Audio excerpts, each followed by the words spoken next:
Hi! So for today video ay gagala tayo sa May Makka Mall dito sa Makkah, Saudi Arabia. Dahil dalawang araw nang nakalipas ng Mag-National Day, so ngayon lang tayo nagkaroon ng time para mag-shopping or pumunta sa mall. Happy 93rd National Day Saudi Arabia, my second home. Diba pag pumunta tayo ng mall, hindi talaga mawala yung kainan. So ito, gutom ang person. So napa-order ang person na may kanton. So ang in-order ko pala ay rice with shrimp. Dahil hindi ako nasatisfy sa kinain ko, bumili pa ako ng pupi. So ang in-order ko ay ang walang kamatayang manok, bread at french fries. Siyempre, yung manghang. Gutom lang talagang person. Hindi kasi ako kumain sa bahay. Para naman, kahit minsan, treat mo din ang sarili mo. Hindi puro trabaho. Para naman kahit papaano, napabawasan yung pagod mo, di ba? So, pero kung gusto niyo makatipid, wala akong masabi. So, kumain na lang kayo sa bahay. Bilang isang OFW, hindi naman masama kumain sa labas, sa restaurant, wag lang sobra, or yung araw-araw ba, kailangan din natin lumabas para matanggal yung homesick natin. Makakita tayo ng mga tao sa paligid natin. Dahil tapos na kumain ng person, naglalakad na ngayon. Naghahanap na kung anong pwedeng mabili kung may sale pa ba sa mall na to. Sa sale lang tayo kumakapit. Sige, lakad pa more para ma-burn out yung kinain mo. So, ang una nating pupuntahan ay ang R&B kasi malapit lang siya sa My Food Court. Ayun na nga, may nabili naman tayong sale na dress worth of 50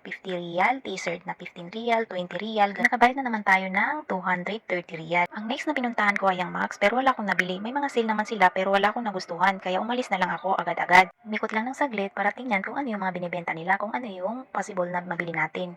At ngayon naman ay pupunta tayo sa may BB shop kasi magka-hilera lang yan sila. Nakita ko kasi na maraming sale kaya pumasok na lang ako. For sure, maraming mother ang nabudol na naman dito sa BB shop. Parang gusto kong bumili. Naku, wala pa tayong baby. Tagatingin na lang muna tayo.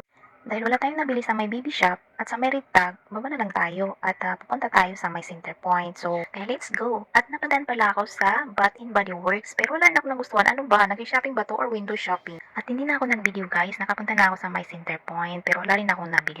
At may nakita akong shop na nakot sa attention ko. Siyempre, nag-sale sila sobra. Mababango yung kanilang body spray at saka body wash. Kaya napabili naman ang person. Nabudol na naman tayo nito. Hindi ko na ipakita yung lahat ng binibenta nila kasi maraming babae na Arabo. At ito na naman, walang katapusang paglalakad. So pumunta tayo sa may cotton pero wala rin akong nagustuhan. Mga Arab type talaga yung kanilang mga binibentang mga dress. Kaya dahil may gustong magregalo sa atin ng gold, ay pumunta tayo sa may gold shop. At siyempre, nakabili tayo ng worth of 1,112 na sing-sing, white gold siya at isang silver. Magbibigay pala sa akin ng regalo ay nasa malayong lugar. Kaya ako muna yung nagbili at babayaran din naman sa akin. Ano yung budol? Nakapag-grocery na pala ako guys. Hindi ko na nabidyuhan kasi gabi na. Baka makatulog yung driver na susundo sa akin ay hindi ako makauwi. At sa wakas, nandito na rin ako sa bahay at nabudol na naman ako ng Makamall. So, yan yung pinamili ko guys.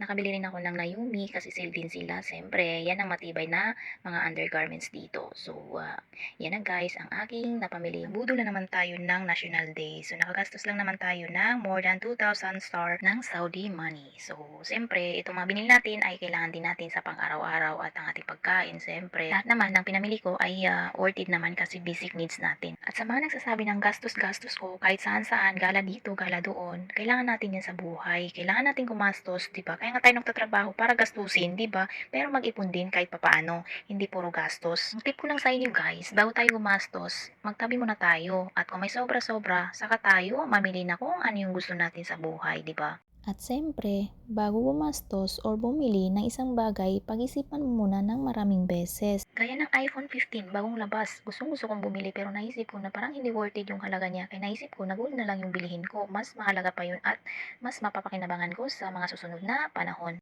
Kaya hindi tayo nakabili ng iPhone 15. So thank you for watching guys and until next video, God bless!